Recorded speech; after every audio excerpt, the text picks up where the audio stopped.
జీవజలముగా నిలిచావని, జలనిధిగా నాలో ఉన్నావని,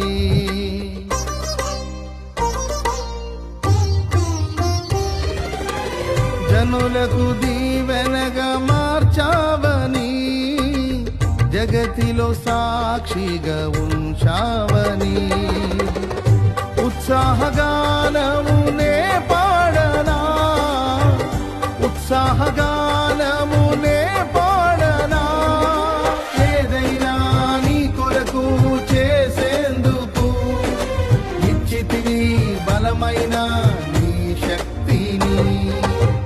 ఇది ఏ చాలును నా జీవితాంతము ఇలా నా